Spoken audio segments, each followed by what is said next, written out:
أعوذ بالله من الشيطان الرجيم. بسم الله الرحمن الرحيم. إن الحمد لله نحمده ونستعينه ونستغفره ونعوذ بالله من شرور أنفسنا ومن سيئات أعمالنا. من يهده الله فلا مضل له ومن يضلل فلا هادي له. وأشهد أن لا إله إلا الله وحده لا شريك له وأشهد أن محمدا عبده ورسوله.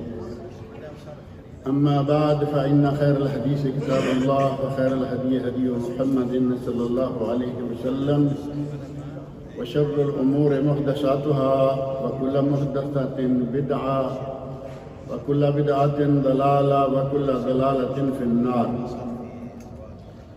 رب اشرح لي صدري ويسر لي أمري واحلل عقدة من لساني يفقهوا قولي. رب أعوذ بك من همزات الشياطين وأعوذ بك رب أن يحضرون. أعوذ بالله السميع العليم من الشيطان الرجيم. واعبد ربك حتى يأتيك اليقين.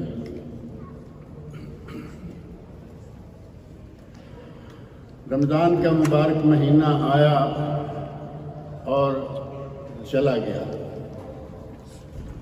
اور عید کی خوشیاں جو ہیں وہ ابھی چل رہی ہیں. اکثر اداروں میں چھٹیاں ہیں، ابھی تک گورنمنٹ اداروں میں چھٹیاں ہیں، بعض کمپنیوں میں چھٹیاں ہیں، اور آج دیکھنے سے ویسے بھی چہروں پر رونق ابھی تک محسوس ہو رہی ہے عید کی خوشیوں کی. اللہ تعالیٰ مسلمانوں کی یہ خوشیاں دائم رکھے. آپ سب کو اللہ تعالیٰ عید مبارک کرے. تقبل اللہ منا ومنکم صالح الاعمال وکل عام وانتم بخیر. رمضان تو گزر گیا، نماز تراویح کا سلسلہ بھی ختم ہو گیا، جس کے بارے میں نے دوسرے جمعہ میں ہی شاید کہا تھا کہ پہلے جمعہ میں مسجدوں کی صفیں بھری ہوئی، شروع سے لے کر آخر تک ماشاءاللہ مسجدیں لبالب بھری ہوئی تھی، اور مسجدیں تنگ دامانی کا شکوہ کر رہی تھیں کہ مسجدیں چھوٹی ہیں. دوسرے ہفتے میں مسجدیں ذرا بڑی ہو گئی اور مسلمان مسجدوں میں تھوڑے ہو گئے، اور یہ سلسلہ چلتے چلتے کہیں ایسا نہ ہو کہ رمضان گیا، تراویح گئی اور مسجدیں بھی گئی، نمازیں بھی گئی. ایسا نہیں ہونا چاہیے. اور میں نے ذکر کیا تھا کہ بعض نمازی ایسے ہوتے ہیں کہ وہ صرف رمضان میں نماز پڑھتے ہیں. نماز تو فرض ہے نا، 12 مہینے، ہر مہینے کے ہر دن 5 نمازیں اللہ رب العزت نے فرض کی ہیں.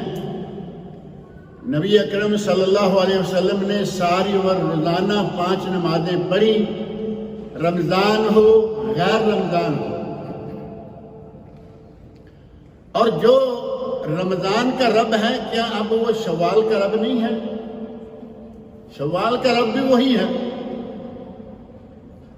اور آگے کے مہینے، پیچھے کے مہینے، ہر مہینے کا رب وہی ہے. ہمیں رمضانی نہیں ہونا چاہیے، ہمیں رحمانی ہونا چاہیے، ربانی ہونا چاہیے، اللہ والے، رب والے، رحمان والے. نہ کہ رمضان آیا تو نمازیں پڑھ رہے ہیں، رمضان گیا تو نمازیں ختم، تراویح گئی، نماز بھی گئی. ایک صحیح مسلمان کا یہ طرز عمل نہیں ہوتا، نہ ہونا چاہیے. بلکہ ہمیں نہ 8 کے نمازی ہونا چاہیے جو جمعہ نماز پڑھتے ہیں، نہ 360 کے نمازی ہونا چاہیے جو صرف عید پڑھتے ہیں، نہ 61 کے نمازی ہونا چاہیے کہ مجبوراً 4 لوگ اکٹھے ہوئے، وہ مسجد میں چلے گئے، ہمیں بھی ان کے ساتھ جانا پڑا. اور نہ 60 کے نمازی ہونا چاہیے کہ کچھ بھی ہوتا رہے، ہمیں کوئی پرواہ نہیں، لیکن اعلان ہو جائے کہ فلاں چودھری صاحب فوت ہو گئے ہیں، فلاں حاجی صاحب فوت ہو گئے ہیں، تو اس دن وضو کر کے جنازہ گاہ میں ضرور پہنچ جاتے ہیں. ہمیں وہ نمازی بھی نہیں بننا چاہیے. ہمیں 60 کے نمازی ہونا چاہیے جو جو روزانہ 5 وقت کی فرض نمازیں بر وقت اور کوشش کر کے باجماعت ادا کرتے ہیں۔ اللہ رب العزت مجھے آپ سب کو، تمام مسلمانوں کو اسی قسم کے نمازی بنائے۔ عید کے ساتھ ہی، ہلال شوال کے ساتھ ہی اشہر الحج کا سلسلہ شروع ہو جاتا ہے۔ اس اعتبار سے یہ شوال کا مہینہ ایک اہمیت رکھتا ہے، اس کا ایک امتیاز ہے کہ یہ عام مہینوں کی طرح نہیں ہے، بلکہ اشہر الحج کون سے ہیں؟ شوال، ذوالقعدہ اور آدھا تقریباً ذوالحج، یہ ہیں اشہر الحج، جن مہینوں میں حج کا احرام باندھا جا سکتا ہے۔ اس سے پہلے آپ عمرہ کا احرام باندھ سکتے ہیں، حج کا احرام نہیں باندھ سکتے۔ آپ مکہ میں ہوں، آپ مدینہ میں ہوں، آپ جدہ میں ہوں، آپ امریکہ، افریقہ، دنیا کے کسی بھی ملک میں ہوں، حج کا احرام صرف عید کے بعد شروع ہوتا ہے۔ اور یہی وجہ ہے کہ شاید ہمارے کچھ لوگوں نے یہ افواہ اتنے زور سے پھیلا رکھی ہے۔ پچھلے دنوں مجھے کسی نے کہا کہ کوئی ان کے پاس دلیل بھی ہے، کوئی بات دلیل والی بھی ہے یا نہیں ہے کہ ان مہینوں میں عمرہ نہیں ہوتا، کیا اس کی کوئی دلیل بھی ہے؟ کبھی کسی نے دلیل سنی کہیں؟ کسی نے پڑھی؟ لیکن مشہور آپ بھی جانتے ہیں، میں بھی جانتا ہوں، اتنا مشہور ہے کہ لوگوں کو احرام باندھتے باندھتے روک دیا جاتا ہے کہ عمرہ مت کرو، عمرہ کیا ان مہینوں میں عمرہ کیا تو حج فرض ہو جائے گا۔ عجیب بات ہے کہ حج کے فرض ہونے کے بھی ہم نے اپنے ہی معیار بنا لیے ہیں۔ حج کے فرض ہونے کی شرائط، حج کب فرض ہوتا ہے اس کے لیے کسی مہینے کا تعلق نہیں ہے۔ یہ حج کے مہینے ضرور ہیں 3، شوال، ذوالقعدہ، ذوالحجہ، لیکن ان میں حج ہر مسلمان پر فرض ہو جائے گا؟ نہیں۔ آپ کے پاس مالی طاقت ہے، حج فرض ہو جائے گا۔ جسمانی طاقت ہے، حج فرض ہو جائے گا۔ عورت ہے، اس کے ساتھ اس کا محرم ہے، حج فرض ہو جائے گا۔ راستے پر امن ہے، حج فرض ہو جائے گا۔ اب اگر کوئی کہے کہ جب جس نے شوال میں عمرہ کر لیا اس پر بھی حج فرض ہو جائے گا، تو یہ کیسے ہوگا؟ ایک آدمی، مثال کے طور پر ایک آدمی حج کر چکا ہے، فرض حج اس نے ادا کر لیا اور شوال میں عمرہ بھی کر لیا، تو کیا خیال ہے اس پہ؟ تو ہماری اس افواہ کے مطابق اس پہ حج فرض ہو جانا چاہیے، جبکہ ایسا نہیں۔ نبی اکرم صلی اللہ علیہ وسلم نے بڑے صاف انداز میں ارشاد فرمایا، الحج مرہ، حج زندگی میں ایک مرتبہ فرض ہے، بس۔ دوبارہ اگر کوئی نظر مان لے، نظر کے بارے میں بڑی دفعہ کہہ چکا ہوں کہ نظر ماننا جائز، نظر بے فائدہ، لیکن اس کا پورا کرنا واجب۔ نبی اکرم صلی اللہ علیہ وسلم کا ارشاد ہے کہ نظر کچھ نہیں کرتی، نظر بخیل کی جیب سے پیسہ نکلواتی ہے، بس۔ کرنا وہی ہے جو مالک نے کرنا ہے، وہ اس کی مرضی سے۔ اگر نظر کا حج ہے تو وہ واجب ہے۔ ایک حج فرض ہے ساری عمر میں استطاعت پر، قرآن کریم بار بار کہے، نبی اکرم صلی اللہ علیہ وسلم کو بار بار کہے، من استطاع الیہ سبیلا، جس کے پاس وہاں جانے کی طاقت ہے۔ صحابی نے پوچھا استطاعت کیا ہے؟ مل استطاعت، تو آپ نے 2 لفظ، الزاد والراحلہ۔ زاد راہ، اپنا خرچہ ہو، گھر والوں کا خرچہ ہو، اگر گھر والے ساتھ ہیں تو سب کا خرچہ کٹا۔ والراحلہ، سواری ہو، جہاز کا ٹکٹ ہے، بس کا ٹکٹ ہے، کار کا ٹکٹ ہے، جو بھی شکل ہے۔ الزاد والراحلہ، یہ 2 چیزیں ہیں بنیادی طور پر جس پر حج فرض ہوتا ہے۔ ایسی افواہ پھیلائی، نہ کوئی سر، نہ پیر، نہ کوئی بنیاد، نہ کوئی اصل، لیکن ہر آدمی کو معلوم ہے۔ آپ کسی سے پوچھ لیں، آپ کو کہیں گے ہاں جی سنا ہے۔ اور پھر مفتیوں کی حالت ایسی ہے کہ بڑے عجیب و غریب فتوے مکہ کے اندر بیٹھ کر مدینہ اور جدہ شریف ہی ہو چکا ہے آہستہ آہستہ، کیونکہ جہاز حاجیوں کے وہاں اترتے ہیں، عمرہ والوں کے بھی، جدہ شریف ہو، مکہ شریف ہو، مدینہ شریف ہو، وہاں کے لوگ، وہاں رہنے والے اور وہاں سے ہو کے آ جائیں، بس ایک مرتبہ مفتی ہو گئی۔ اب آپ کو فتوے دیں گے مفت میں، مفتی بھی ہیں مفت کے، فتوے بھی مفت کے، اور ڈھکوسلے ادھر ادھر سے سنی سنائی باتوں کو فتویٰ بنا کر یہ کر لو، یہ کر سکتے ہو۔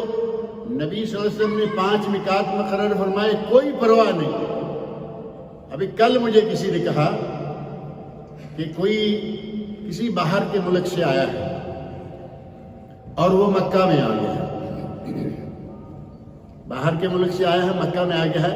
ایک تو ہماری کم نصیبی یہ ہے کہ اتنے لمبے سفر اور اتنے لمبے خرچ سارا کچھ کر لیتے ہیں، ایک چھوٹی سی کتاب پڑھنے کی توفیق نہیں ہوتی، ایک چھوٹا سا کیسٹ نہیں سن سکتے، ویڈیو نہیں دیکھ سکتے کہ حج کا طریقہ ہی دیکھ لیں، میقات پرواہی کو نہیں، میقات کیا چیز ہے۔ اور پھر کسی مفتی نے اسے فتویٰ دے دیا، مسجد عائشہ جاؤ، وہاں سے احرام باندھ کے عمرہ کر لو۔ یہ ہیں مفت کے مفتی۔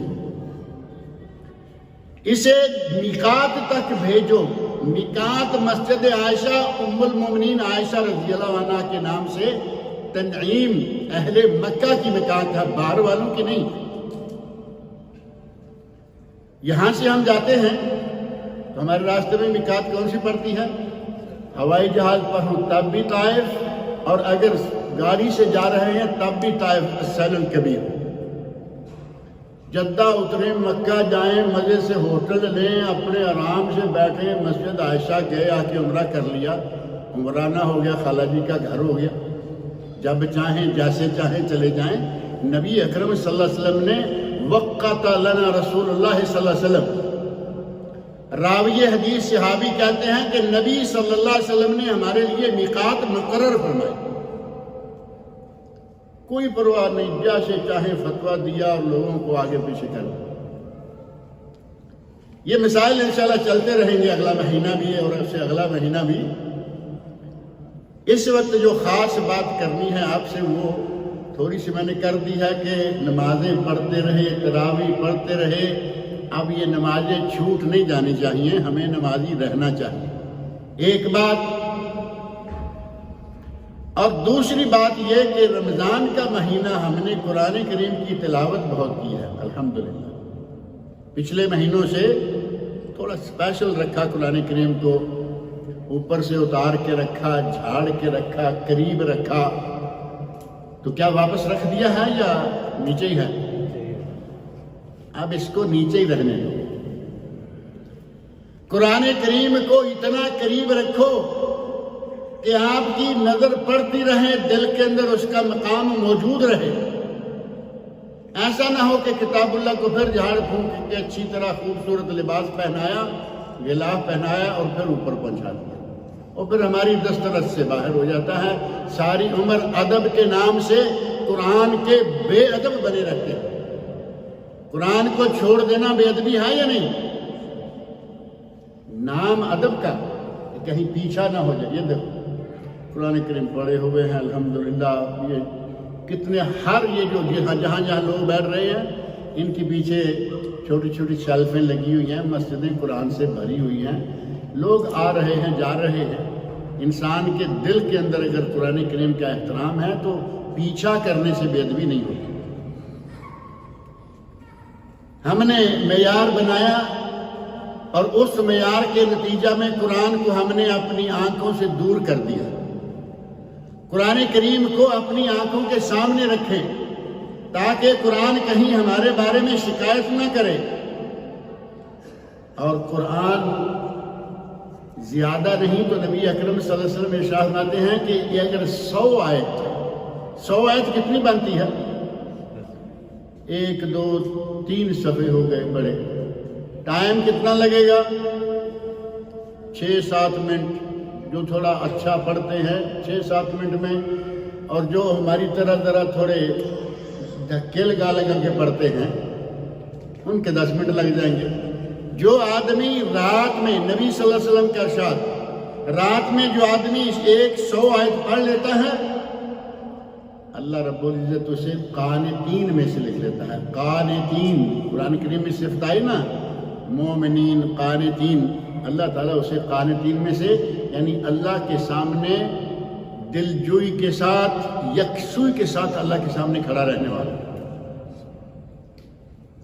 100 آیت نہیں تو پھر سورۃ الفرقان کی آیت 30 میں اللہ رب العزت نے ارشاد فرمایا ہے وقال الرسول یا رب ان قوم اتخذوا هذا القرآن مہجورا۔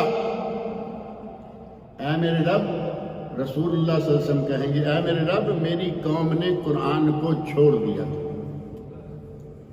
اللہ تعالیٰ ہمیں ان لوگوں میں سے نہ بنائے کہ جن کے خلاف ہمارے نبی صلی اللہ علیہ وسلم بھی گواہی دیں، اور معروف ہے کہ قرآن شاہد لک و شاہد علیک۔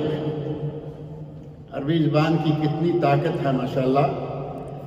شاہد لک یہ تمہارے لیے تمہارے حق میں گواہی دے گا، اور شاہد علیک تمہارے خلاف گواہی دے گا۔ قرآن کی تمہارے خلاف گواہی ہو گئی کہ انہوں نے مجھے چھوڑ دیا، اور تمہارے لیے گواہی یہ ہے کہ قرآن وہ کتاب ہے، اللہ کا وہ کلام ہے کہ اللہ رب العزت کے سامنے باقاعدہ ہمارے لیے کھڑا ہو جائے گا، اور اللہ رب العزت سے ہماری سفارش کرے گا کہ یا اللہ تیرا یہ بندہ تیرے کلام کی تلاوت کرتا رہا ہے، اسے معاف کر دے۔ اور پورا قرآن تو 114 سورتیں 30 پارے ہیں، صرف 30 آیات۔ نبی اکرم صلی اللہ علیہ وسلم ارشاد فرماتے ہیں قرآن کریم کی صرف 30 آیات ہیں، اگر کوئی رات کو سونے سے پہلے انہیں پڑھ لیا کرے تو یہ اللہ سے جھگڑا کر کے بھی اس بندے کو جنت میں داخل کرا دیں گے۔ وہ 30 آیات کون سی ہیں؟ تبارک الذی بیدہ الملک، سورۃ الملک۔ 30 آیتیں بندے کو جہنم سے بچا لیں گی، جنت میں داخل کر دیں گی، لیکن اگر کوئی دل سے انہیں پڑھتا رہے۔ تو یہ دوسری گزارش ہے کہ آپ نے قرآن کریم کو وہاں نہیں رکھنا جہاں شعبان میں تھا، رمضان میں اتارا گیا، جہاں شعبان میں تھا وہاں نہیں۔ اب یہ قرآن ہماری دسترس میں، ہماری آنکھوں کے سامنے رہنا چاہیے، کہیں ایسا نہ ہو کہ ہماری دسترس سے ہی یہ نکل جائے۔ جھوٹ بولنا رمضان میں ہم نے بار بار حدیثیں سنی، صحیح بخاری من لم یدع قول الزور والعمل به فلیس للہ حاجہ ان یدع طعامہ وشرابہ، جس نے جھوٹ بولنا اور جھوٹ پر عمل کرنا نہ چھوڑا، اللہ کو اس کے بھوکا پیاسا مرنے کی کوئی ضرورت نہیں ہے۔ رمضان میں ہم نے کوشش کی، الحمدللہ روزہ رکھا ہوا ہے، جھوٹ نہیں بولتے، تو کیا اب جھوٹ جائز ہو گیا ہے؟ رمضان کے علاوہ کیا جھوٹ جائز ہے؟ ہمارا اللہ رب العزت نے 1 مہینہ پورا ایک پروگرام، ایک کورس ہمیں دیا، اور اس کورس سے ہم یہ سیکھ کر نکلے ہیں کہ جھوٹ بولنا جائز نہیں، جھوٹ کے نتیجے میں روزہ قبول نہیں ہوتا، ہماری باقی باتوں کا کیا بنے گا؟ یہ ایک گرہ لگا لیں اپنے آج دل میں کہ جھوٹ والی بات جو ہے نہیں۔ نبی اکرم صلی اللہ علیہ وسلم کا ارشاد مبارک ہے، آپ سے پوچھا گیا کہ یا رسول اللہ کیا مومن بخیل ہو سکتا ہے؟ فرمایا ہاں۔ ایسا کس کو پیارا نہیں ہے؟ مومن بخیل ہو سکتا ہے۔ یا رسول اللہ کیا مومن بزدل ہو سکتا ہے؟ فرمایا ہاں، بزدل بھی ہو سکتا ہے۔ دل میں کمزوری ہے، آدمی اپنی جان کے ساتھ اتنا تعلق پیدا کر چکا ہوتا ہے کہ اسے دنیا کا دوسرا کوئی تعلق اس کے مقابلے میں نہیں آتا۔ پوچھا کیا مومن جھوٹا ہو سکتا ہے؟ آپ نے فوراً فرمایا نہیں، مومن کبھی جھوٹا نہیں ہو سکتا۔ اور جو آدمی جھوٹ بولتا رہے کیا وہ مومن ہوگا؟ ہمیں یہ بھی آج طے کرنا ہے کہ آج کے بعد انشاءاللہ اپنی زندگی کے معاملات میں ہم یہ جھوٹ سوٹ اور یہ ان باتوں میں ہم اپنے نہ دنیا کے فائدے کو دیکھیں گے، نہ دنیاوی فائدہ اور نہ اخروی نقصان کی ہم پرواہ۔ ایسا نہیں، دنیاوی فائدہ ہوتا ہے تو ہوتا رہے. ہم نے یہ دیکھنا ہے کہ جس فعل کے نتیجہ میں اللہ رب العزت بندے کا روزہ قبول نہیں کرتا، باقی عبادتوں میں بھی انہی کی وجہ سے، اسی گناہ کی وجہ سے عیب آ جائے گا، کمی آ جائے گی، کمزوری آ جائے گی. میں آج کے بعد جھوٹ نہیں بولوں گا. اور قیام اللیل، نماز تراویح پڑھتے رہے ہیں، اور یہ مسلمان کی زندگی مسلسل عبادت ہونی چاہیے. مسلمان کی زندگی مسلسل عبادت ہونی چاہیے، اور عبادت ہو جاتی ہے. آدمی کی نیت صحیح ہو. اتنا لمبا کام نہیں ہے، محنت اتنی لمبی نہیں، صرف نیت صحیح ہو، دل میں ارادہ ہو اچھا. ہمارے کہتے ہیں کہ نیت اچھی اور بیڑا پار. کہنے کو تو ضرب المثل، لیکن ہے بہت زبردست یہ بات. نیت اچھی تو بیڑا پار. اگر آدمی اچھی نیت سے رہے، روٹی کمانے کے لیے ہر شخص کوشش کر رہا نہیں. ہم دیکھو اپنے ملک کہاں ہیں، ہم کہاں بیٹھے ہیں. ملک کے اندر بھی، گھر کے اندر کوئی نہیں، باہر سارے، کوئی دفتروں میں، کوئی سڑکوں پر، کوئی جہاں جہاں کسی کو اللہ نے لکھا ہوا ہے روزی کمانے کے لیے سر جوڑ محنت کرتا ہے. روزی کمانے کے لیے آدمی محنت کرتا ہے، اور کوئی منع نہیں ہے. روزی کمانا ہمارا حق ہے، روزی کمائیں، اس میں کوئی حرج نہیں. لیکن اگر دل میں صرف یہ نیت کر لیں کہ میں اپنے بال بچے کو حلال کھلانا چاہتا ہوں، تو آپ کا روزی کمانا بھی صدقہ اور ثواب. نبی صلی اللہ علیہ وسلم فرماتے ہیں تمہارا اپنی بیوی کے منہ میں لقمہ ڈالنا بھی صدقہ. اور کیا چاہیے؟ عبادتیں ہمیں تو اللہ رب العزت نے ایسے کھول کے ثواب کے دروازے بتا رکھے ہیں کہ ثواب ہی ثواب، صدقے ہی صدقے. اور اس سے بڑھ کر فرمایا تمہارا اپنی بیوی کے ساتھ جمع کرنا بھی صدقہ ثواب. آپ بھی، ہم بھی ایک مرتبہ تعجب کرتے ہیں جب پہلی مرتبہ یہ بات سنیں کہ یہ کیا ہوا. اپنی بیوی سے جمع کرنا آدمی اپنی خواہش پوری کرنے کے لیے کرتا ہے. صحابہ کرام بھی انسان تھے، چاہے کتنے پاک باز معاشرے کے فرد، اور چاہے کتنے نبی اکرم صلی اللہ علیہ وسلم کے قریب تھے، کچھ باتیں وہ بھی فوراً نہیں سمجھ پاتے تھے. پوچھا یا رسول اللہ، بندہ تو اپنی خواہش کے لیے کام کرتا ہے. تو نبی اکرم صلی اللہ علیہ وسلم نے وضاحت فرما دی، فرمایا کہ اگر یہی کام کسی غیر عورت کے ساتھ کرے تو گناہ ہوگا یا نہیں؟ سب نے کہا ہوگا. تو فرمایا اس گناہ کے بچنے کے لیے اپنی بیوی سے جمع کرتا ہے تو یہ صدقہ و ثواب ہے. جب جمع تک صدقہ و ثواب ہے، اپنی بیوی کے منہ میں لقمہ ڈالنا صدقہ و ثواب ہے، اپنی اولاد کے لیے، بال بچے کے لیے، بہنوں بھائیوں، والدین کے لیے پاک پاکیزہ حلال روزی کمانا صدقہ و ثواب اور عبادت ہے، تو پھر ہمیں اور کیا چاہیے؟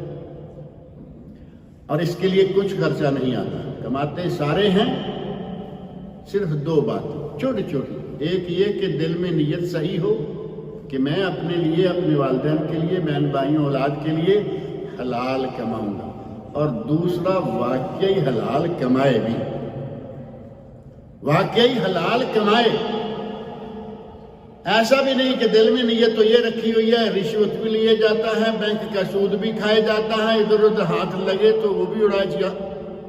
نیت کا کیا فائدہ ہوگا؟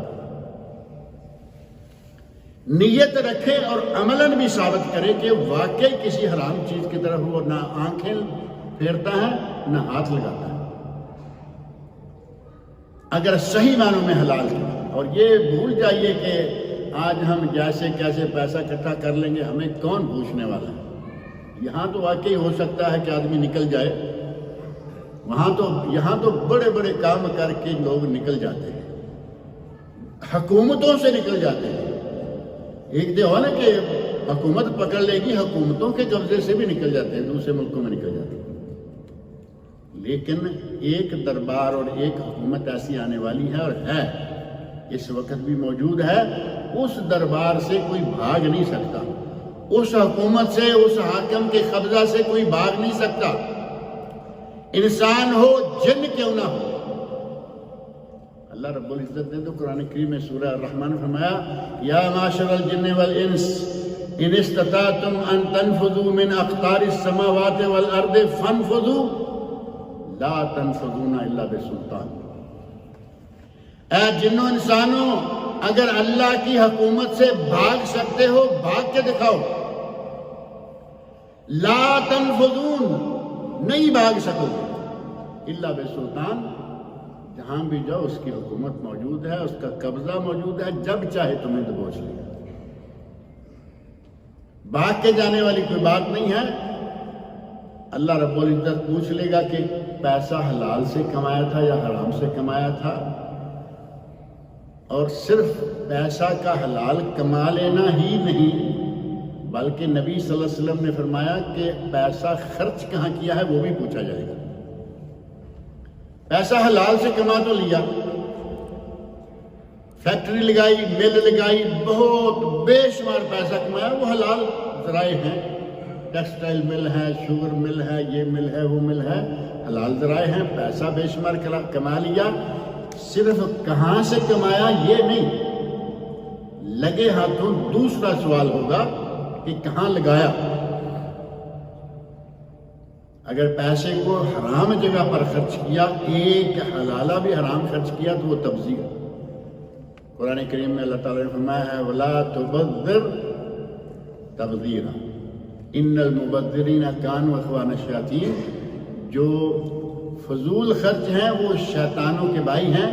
پچھلے ایک درس میں نے یہ بات ذکر کر رہا تھا کہ ہم نے فضول خرچی، اسراف اور تبذیر دونوں کا ترجمہ فضول خرچی کر رکھا ہے، جبکہ یہ اگر کہیں کہ ہمارے کھاتے میں چل جاتا ہے تو ٹھیک ہے بھائی چلا لیجئے، اصلاً ان دونوں لفظوں کا ترجمہ ایک نہیں ہے۔ اسراف کیا ہے؟ اردو میں لفظ معروف ہے نا، اسراف و تبذیر، فضول خرچی۔ ایک جائز اور حلال چیز ہے، اس کی کتنی ضرورت تھی آپ نے اس سے بہت زیادہ کر دیا، یہ اسراف ہے، یہ فضول خرچی ہے۔ مہمان آیا، میں نے مثال بھی یہ دی تھی، مہمان آیا اور اس کے لیے بہت اسپیشل مہمان ہے، 2-3 ڈشیں کر لیجیے۔ اب ایک مہمان بیٹھا ہے، ایک لمبا ٹیبل ہے، ادھر آپ بیٹھے ہیں یا ساتھ بیٹھے ہیں اور ٹیبل سارا کھانوں کا بھرا ہوا ہے، اور دل میں یہ ہے کہ میں نے آج مہمان کی 8-10-15 ڈشوں سے مہمان نوازی کرنی ہے۔ یہ سراسر فضول خرچی ہے۔ 1-2 ٹھیک ہے، 3 بھی ٹھیک ہے، ایک سویٹ ڈش لگا لیجئے چل جائے گا، لیکن اتنا بڑا ٹیبل بھر دیں گے ایک مہمان کے لیے آپ؟ اور پھر کچھ لوگ تو وہ ہیں کہ باقی بچا ہوا سنبھال لیتے ہیں، پڑوسیوں کو کھلا دیتے ہیں۔ ایسے لوگ آپ کی آنکھوں میں بھی ہوں گے اور ہم بھی دیکھتے ہیں موقع بموقع کہ یہاں سے اٹھاتے ہیں اور ڈبے میں کچرے میں پھینکتے۔ ڈرو اللہ سے، اس وقت دنیا میں کتنے لوگ ہیں جو بھوکے سوتے ہیں، بھوکے ننگے سو رہے ہیں، اور تمہیں اللہ نے نعمت دی ہے، اس نعمت کا یہ تم بدلہ دے رہے ہو۔ اللہ کی نعمتوں مزیدار کھانوں کو لپیٹ کے کچرے کے ڈبے میں پھینک رہے ہیں۔ یہ ہے اسراف۔ اور تبذیر ہے وہ بھی فضول خرچی۔ ہمارا ترجمہ جو ہے دیسی میں نے کہا کہ ہم آپ چلا لیتے ہیں، لیکن وہ اس طرح کی فضول خرچی نہیں ہے۔ اگر حلال چیز میں ضرورت سے زیادہ خرچ کریں گے تو اسراف، اور حرام میں ایک پیسہ بھی خرچ کریں گے تو وہ تبذیر۔ میرا خیال فرق سمجھ میں آئے گا نہیں؟ اگر حلال چیز بہت زیادہ اکٹھی کر لی، پھر تھوڑی استعمال کی، باقی پھینک دی، اسراف، اور حرام پہ ایک پیسہ بھی خرچ کیا تو وہ تبذیر۔ اور تبذیر کرنے والوں کو اللہ رب العزت فرماتے ہیں کانوا اخوان الشیاطین، یہ شیطانوں کے بھائی ہیں۔ یعنی تبذیر کرنے والا، حرام میں پیسہ خرچ کرنے والا شیطان کا بھائی ہے۔ اللہ رب العزت پوچھے گا من این اکتسبتہ وفیما انفقتہ۔ ایک حدیث معروف ہے نا، تفصیل میں نے ایک درس میں ذکر کی تھی کہ آدمی قیامت کے دن اللہ کے سامنے سے ہٹنے نہ پائے گا جب تک وہ 4 باتوں کا جواب نہیں دے گا، اور ایک حدیث میں ہے 5 باتوں کا، جن میں 4 ہیں ان میں مال کو ایک سوال شمار کیا گیا، کہاں سے کمایا کہاں لگایا، جس میں 5 چیزیں ہیں اس میں مال کو 2 شمار کیا گیا، کہاں سے کمایا 1، کہاں لگایا 2۔ حلال سے کمائیں، نیت بھی حلال کمانے کی رکھیں، اللہ رب العزت آپ کی کمائی میں برکت بھی دے گا، اور آپ کی کمائی محنت کا قیام میں ذکر کر رہا تھا کہ قیام تو ہم رمضان کو ہی سمجھتے ہیں، قیام اللیل کا لفظ آئے تو کبھی دائیں بائیں ہماری نظر ہی نہیں جاتی، وہی قیام اللیل جو عشرہ اخیر رمضان میں آدھی رات کے بعد ہوتا ہے وہ قیام، ایسا نہیں ہے۔ قیام اللیل ہر رات، قیام رمضان صرف رمضان میں، یا تراویح کہیں تو یہ رمضان میں، یہ 2 نام رمضان کے لیے، قیام اللیل ہمیشہ کے لیے، تہجد ہمیشہ کے لیے، اور صلاۃ الوتر ہمیشہ کے لیے۔ یہ 5-6 نام ہیں، نماز دراصل ایک ہی ہے، اور اس ایک نماز کو صرف رمضان تک نہ رکھیں۔ بہت سارے لوگ ایسے دیکھے جاتے ہیں کہ فرض پڑے بھاگ گئے، فرض پڑے بھاگ گئے، فرض مسجد میں نماز، پتہ نہیں کیسے بندے بندائے وہ آتے ہیں، لیکن مسجد میں ابھی تو میرا ہے وہ بھی کھاتا کچھ ختم ہونا شروع ہو گیا ہے۔ پہلے دکان بند کرنے کے لیے ڈنڈے کی طاقت تھی، ابھی ڈنڈا ڈھیلا کر دیا گیا کہ اللہ کے سامنے جواب دینا ہے، پڑھنی ہے پڑھو، نہیں پڑھنی نہ پڑھو۔ ابھی آپ دیکھیں گے کہ پہلے ایسے لوگ موجود تھے، ہمارے بھائی، اللہ تعالیٰ ان کو ہدایت دے، ادھر اذان ہوئی، باہر کی لائٹیں بند، اندر کی مین لائٹ بند، اور ہلکی پھلکی لائٹ جس میں ان کا کام چل رہا ہے، پیچھے چائے پی رہے ہیں۔ مسجد جانے کی توفیق نہیں ہو رہی، پیچھے بیٹھ کے چائے پی، بسکٹ کھائے، یہ کیا وہ کیا۔ ابھی اتنی لمبی ضرورت نہیں رہ گئی، اب ہمیں اللہ کے سامنے جواب دینے کا اگر یقین ہے تو دکان بند کرنی ہوگی، اپنا کاروبار ٹھپ کرنا ہوگا، اور نماز کے وقت نماز پڑھنی ہوگی۔ نماز قیام اللیل ہمیشہ کے لیے، اور قیام اللیل ہمیشہ کے لیے ہے، اور خاص طور پر رات کی آخری تہائی جسے ہم تہجد کا وقت کہتے ہیں نا، یہاں کا قیام اللیل بھی ہماری تہجد سے جلدی ہوتا ہے۔ ہمارے پاکستان انڈیا میں تہجد جو ہے وہ 12 بجے نہیں ہوتی، 12:30 بجے، 1:30-2 بجے جا کے شروع ہوتی ہے۔ وہ اصل صحیح وقت ہے تہجد کا۔ اور تہجد کے بارے میں نبی اکرم صلی اللہ علیہ وسلم ارشاد فرماتے ہیں، اللہ رب العزت آسمانی دنیا پر نزول فرماتا ہے۔ اب وہ کیسے نزول فرماتا ہے، وہ مالک ہے، اس کی مرضی، جیسے اس کی جلالت شان کو لائق ہے، آسمان دنیا پر نزول فرماتا ہے، اور وہ سوال کرتا ہے، هل من تائب فاتوب علیہ، کوئی توبہ کرنے والا آج اس وقت میرے سامنے توبہ کرے، میں اس کی توبہ قبول کروں۔ رات کے تیسرے پہر تہجد کے وقت کوئی توبہ قبول کرے، کوئی توبہ کرے، میں توبہ قبول کروں۔ هل من سائل فأعطیہ سؤالہ، کوئی مانگنے والا مجھ سے کچھ مانگے، میں اسے دوں۔ کتنا فائدہ ہے، پوری کائنات کا مالک کہہ رہا ہے کہ آؤ مانگو، جو مانگو میں دوں۔ ہمیں چھوٹا سا لیٹر، چھوٹا سا میسج آ جائے نا بلدیہ کے مدیر سے، ہمارے ملکوں میں میئر کہتے ہیں نا، ہمارے اپنے شاید بلدیہ کے مدیر کو، یا میئر کا مدیر کا میسج آ جائے کہ آؤ تمہارے لیے کچھ رکھا ہے، یا آؤ جو کہو گے جیسے کہو گے میں کر دوں گا، تو ہمارے کپڑوں سے باہر ہو جاتے ہیں خوشی کے ساتھ، پھولے نہیں سماتے۔ کائنات کا مالک، پورے زمین و آسمان کا خالق و مالک کہہ رہا ہے آؤ مانگو، فأعطیہ سؤالہ، میں اس کو اس کا سوال دیتا ہوں۔ هل من مستغفر فاغفر لہ، کیا کوئی ہے جو مجھ سے معافی مانگے؟ ایک تو ہے کوئی چیز مانگے، چیز نہیں، کوئی ہے جو گناہوں کی معافی مانگے، فاغفر لہ، میں اس کو معاف کروں۔ وَذَلِكَ كُلُّ لَيْلَةٍ، اور یہ کام ایک رات نہیں ہوتا بلکہ ہر رات ہوتا ہے۔ نہ یہ صرف رمضان میں ہوتا ہے، نہ یہ کسی خاص رات میں ہوتا ہے، یہ ہر رات ہوتا ہے۔ اور یہی کام یوم عرفہ میں بھی ہوتا ہے۔ یوم عرفہ بھی اللہ رب العزت اپنے، لیکن وہ دن کا وقت، یہ ہر رات ہوتا ہے کہ آؤ آ کے ہم سے کچھ مانگ لو۔ قیام اللیل کی عادت تھوڑی سی پڑی ہے 10 دنوں کے اندر، تو وہ وقت گزر گیا۔ یہ ہر رات اللہ رب العزت کی طرف سے اعلان موجود ہے، یہ سلسلہ جاری رکھیں۔ اور یہ جو تہجد بھی چھوڑ دی، نوافل بھی چھوڑ دیے، سنتیں بھی چھوڑ دیں، پھنسے پھسائے آئے، بندے بندائے آئے، 4 رکعتیں پڑھی بھاگ گئے، 3 رکعتیں پڑھی بھاگ گئے، اس عادت کو بھی چھوڑیں۔ جب وضو کر لیا ہے، مسجد میں آ ہی گئے ہیں، تو جب 3 رکعتیں آپ نے مغرب کی پڑھی تو پیچھے 2 بچ گئی نا، 2 اور پڑھ جائیں۔ فجر کے 2 فرض ہیں، 2 اور پہلے پڑھ لیں۔ ظہر کی 4 اور 2، یا 2 اور 2 دونوں حدیثیں صحیح ہیں، پہلے 4 بعد میں 2، اور دوسری صحیح حدیث اسی کے بالکل مساوی درجہ کی حدیث ہے، پہلے 2 اور بعد میں بھی 2، اور عشاء کے بعد بھی 2، جو سنتیں ہیں، مؤکدہ سنتیں ہم کہتے ہیں، یہاں لوگ سننے رواتب کہتے ہیں۔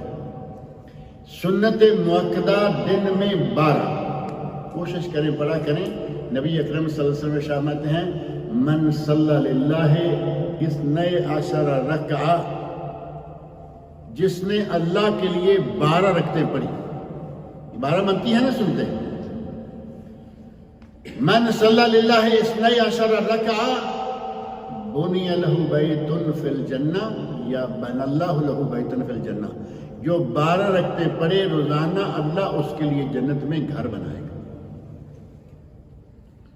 اور جس حدیث میں ہے بنی لہ بیت فی الجنہ، اس کے لیے گھر بنا دیا گیا ہے اللہ رب العزت نے۔ اور اس کے وعدوں پہ تو ہمیں ایمان رکھنا ہی چاہیے۔ اللہ کا کوئی وعدہ کبھی وعدہ خلافی والی بات نہیں ہے۔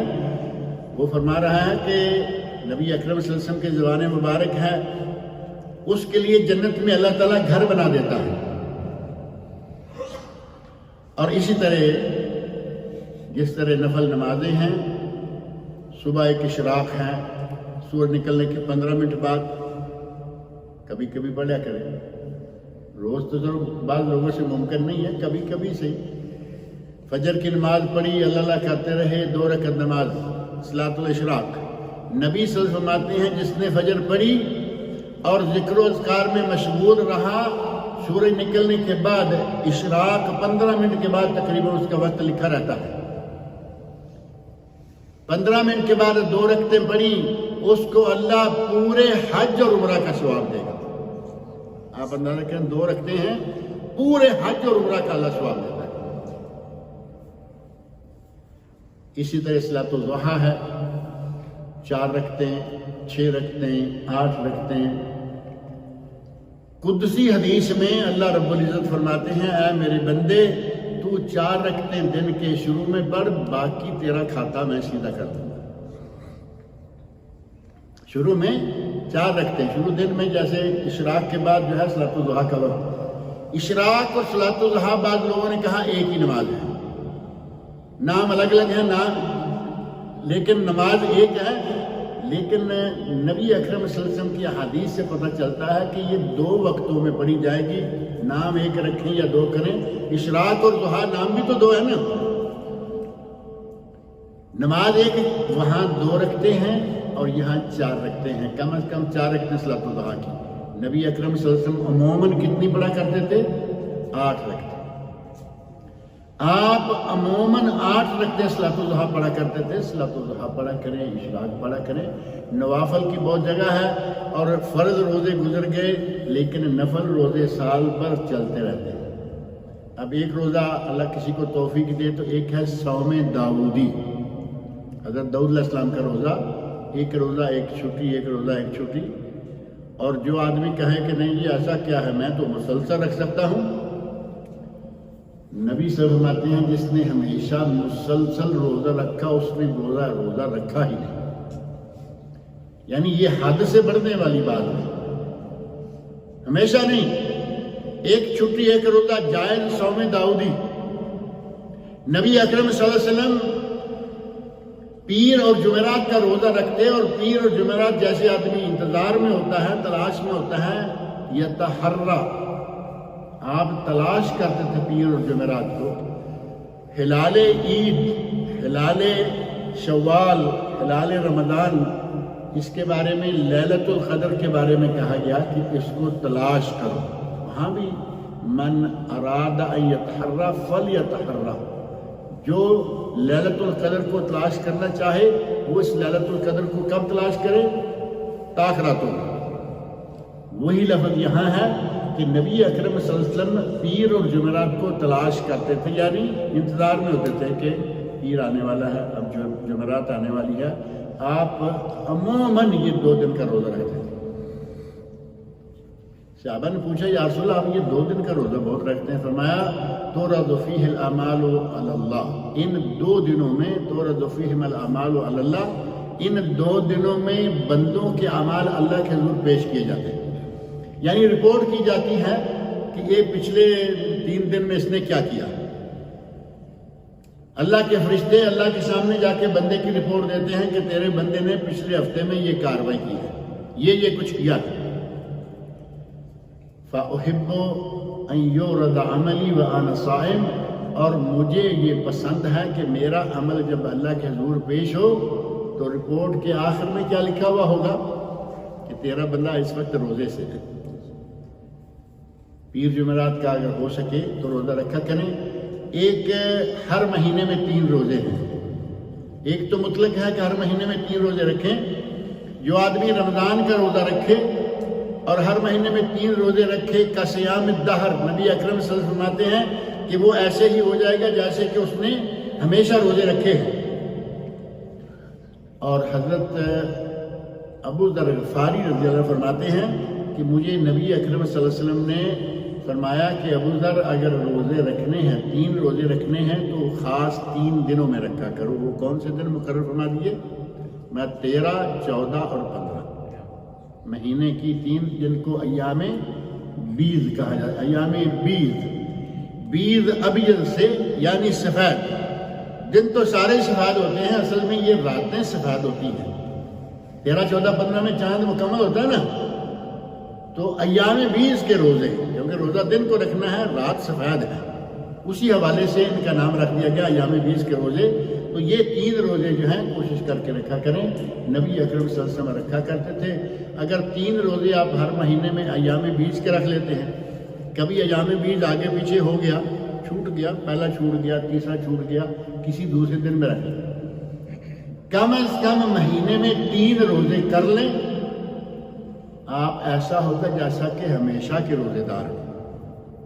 رمضان تو رکھتے ہیں 1 مہینہ 10 مہینے کا ثواب، اور 3 روزے 30 دن کا ثواب. 3 روزے 30 دن کا ثواب، اور 30 روزے 300. 6 روزے جو شوال والے ابھی جو ان دنوں میں چل رہے ہیں، 6 روزے رکھیں تو 60 دن 2 مہینے اس طرح بنے گا. لیکن اس طرح نبی اکرم صلی اللہ علیہ وسلم فرماتے ہیں کہ 3 روزے رکھ لو، رمضان کا روزہ رکھ لو، تم ہمیشہ کے روزے دار. اور یہ سوال کے 6 شوال جن کو کہا جاتا ہے، شش عیدی بھی کہتے ہیں. عید کے 6 روزے، یعنی عید کے بعد عین عید کے دن روزہ رکھنا منع ہے. وہ دن ابھی چل رہے ہیں. پچھلے کچھ دنوں میں مہمانوں کی وجہ سے لوگوں نے روزے نہیں رکھے کہ بھئی مہمانوں کی آمد و رفت ہے، ہم کسی کے گھر میں جائیں اور وہ روزہ رکھ کے بیٹھے ہوئے ہوں تو پھر وہ ذرا عجیب ہوتا. گھر والے کو بھی مہمانوں کا خیال رکھنا چاہیے. اب ہمارے سامنے وقت ہے کہ بقیہ ان 24-25 دنوں کے اندر ہم 6 روزے رکھ لیں. نبی اکرم صلی اللہ علیہ وسلم آتے ہیں من صام رمضان ثم اتبعہ 6 من شوال کانا کا صیام الدہر. جس نے رمضان کے روزے رکھے پھر اس نے شوال کے بھی 6 روزے رکھ لیے، وہ ہمیشہ کا روزہ دار شمار ہوگا. اللہ رب العزت نے ہمارے لیے دروازے کھول رکھے ہیں، اور پھر کوشش کریں کہ جو عمل کریں اس پر ہمیشگی کریں۔ احب الاعمال الی اللہ، نبی اکرم صلی اللہ علیہ وسلم کی حدیث ہے، احب الاعمال الی اللہ ادومہ وان قل۔ اللہ کو وہ عمل بڑا پیارا ہے جس پر لوگ ہمیشگی کریں، چاہے چھوٹا کیوں نہ ہو۔ اب آپ اندازہ کر لیں کہ ایک آدمی کی عادت ہے، اس نے عادت بنا لی کہ میں روزانہ 10 ریال دوں گا۔ اگر یہ روزانہ 10 ریال دیتا ہے تو سال میں کتنے دے دیے اس نے؟ کیلکولیشن کیجئے نا، 360 دن ہیں، آگے ایک زیرو صرف بڑھا دیجئے، کیلکولیشن میں اتنی لمبی ضرورت نہیں ہے۔ یہ روزانہ صرف 10 ریال دیتا ہے، 3600 3,500 ریال اس نے اللہ کی راہ میں خرچ کر دیا۔ دوسرا روزانہ تو نہیں دیتا، کبھی کبھی دیتا ہے، کبھی اس نے 100 دے دیا، کبھی اس نے 200 دے دیا، تو یہ کھینچ تان کے ہو سکتا ہے کہ وہ 3,000 والے سے 3,500 والے سے بھی کم تک پہنچے۔ ادومہ وان قل، چاہے تھوڑے کیوں نہ ہو لیکن دیتے رہے، چھوٹا عمل ہی کیوں نہ ہو لیکن کرتے رہے۔ یہاں ایک غلط فہمی میں دور کر دوں، ہمارے بعض لوگ غلط فہمیاں بھی بڑی پیدا کرتے ہیں، کہیں گے جو تہجد شروع کر لے اگر وہ چھوڑ دے تو گناہ گار ہے۔ بہت غلط بات ہے، تہجد نفل ہے، شروع کیا الحمدللہ، چھوٹ گیا کوئی بات نہیں۔ جی اگر آپ نے نفل روزہ رکھنا شروع کیا پیر جمعرات کا یا 13، 14، 15 کا، اگر چھوڑ دیا تو گناہ گار، غلط بات ہے۔ یہ ہمارے لیے نفل ہے۔ نبی اکرم صلی اللہ علیہ وسلم فرماتے ہیں کہ نفل والا اپنے عمل کا خود مالک ہے، چالو رکھے یا چھوڑ دے۔ نفل کام کرنے والا، نفل روزہ، نفل عمل والا اپنے عمل کا خود مالک ہے، چاہے تو جاری رکھے چاہے تو چھوڑ دے، گناہ کوئی نہیں۔ جاری رکھے گا تو اسے انشاءاللہ ثواب ہوگا۔ اب باتیں ابھی کرنے والی اور بھی ہیں، لیکن اللہ رب العزت سے دعا ہے کہ وہ ہمیں انہی باتوں پر اور دیگر باتوں پر، اسلام کے احکام پر چلنے اور ان پر عمل کرنے کی توفیق عطا فرمائے۔